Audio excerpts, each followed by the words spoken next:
नमस्कार, कविताज रेसिपीमध्ये आपले खूप खूप स्वागत आहे. आज आपण बनवणार आहोत वडापाव.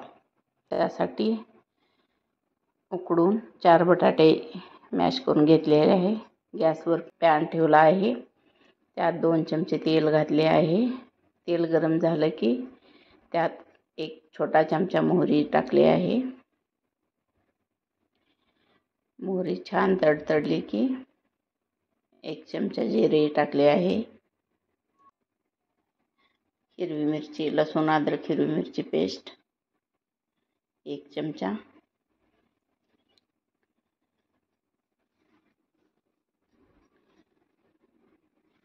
आपल्याला चवीनुसार जास्त तिखट पाहिजे असेल तर आपण तिखट कमी जास्त घालू शकता. मी 2 चमचे हिरवी मिरची पेस्ट घातली आहे. तुम्हाला कमी तिखट पाहिजे असेल तर तुम्ही 1 चमचा घालू शकता.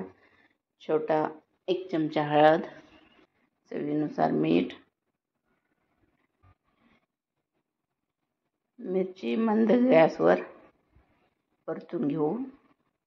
धने जिरे पूड 1 चमचा धने पावडर आणि उकडून मॅश केलेले छोटे 5 बटाटे आहेत. आता हे सर्व मिश्रण आपण एकजीव करून घेऊ.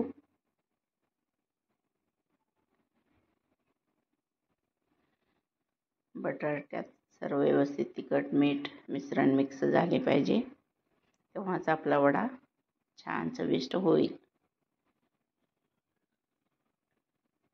याला मंद गॅसवर आपण मिश्रण एकजीव करून घेऊ. आता हे आपले मिश्रण मिक्स झाले आहे.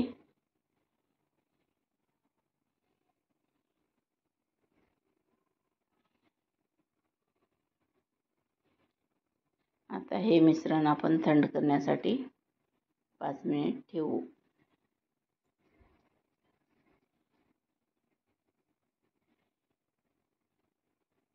मिश्रण थंड होईपर्यंत आपण गॅसवर पॅन ठेवू आणि पॅनमध्ये तेल घालून घेऊ. वडा तळण्यासाठी तेल गरम होईपर्यंत आपण वडापावचं मिश्रण तयार करून घेऊ.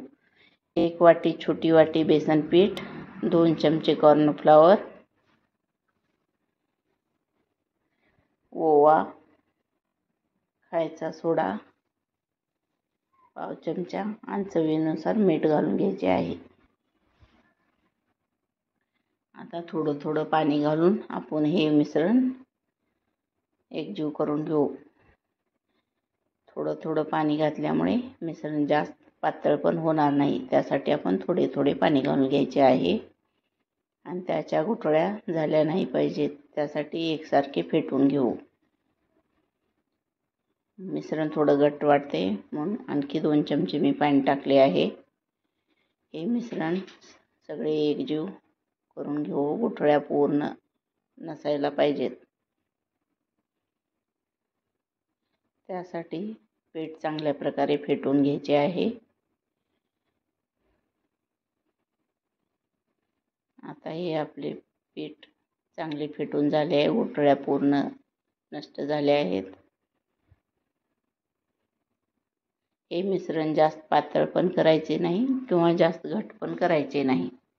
आता आपण वडा बनवून घेऊ. आपले मिश्रण थंड झाले आहे. त्याचे छोटे छोटे गोळे बनवून ठेवू.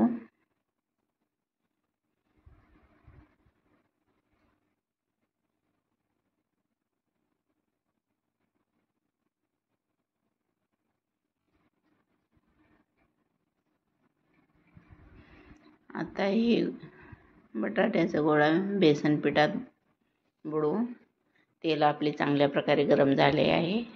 तेलात सोडून देऊ. आता आपले सगळे वडे तयार झाले आहेत. बेसन पिठात डीप करून फ्राय करण्यासाठी तेलात सोडू. तेल आपले चांगल्या प्रकारे गरम झाले आहे. तेल खूप थंड असेल तर वडे चांगले होत नाहीत, म्हणून गॅस थोडा मोठा ठेवायचा आहे.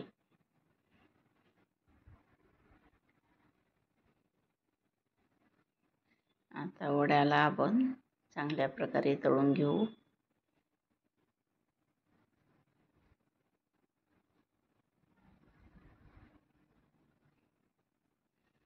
वड्याला सर्व बाजूंनी आपण व्यवस्थित तळून घेऊ. आता आपले वडे तळून तयार आहेत. ते सर्व काढून घेऊ.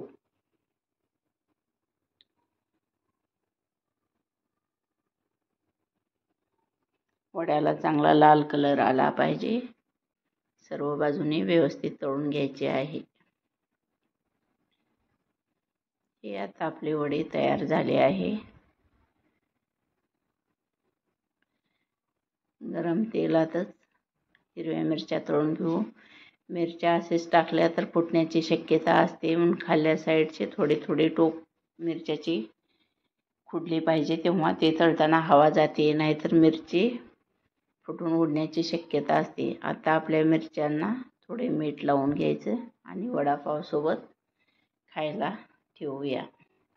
हा आपला वडापाव तयार झाला आहे.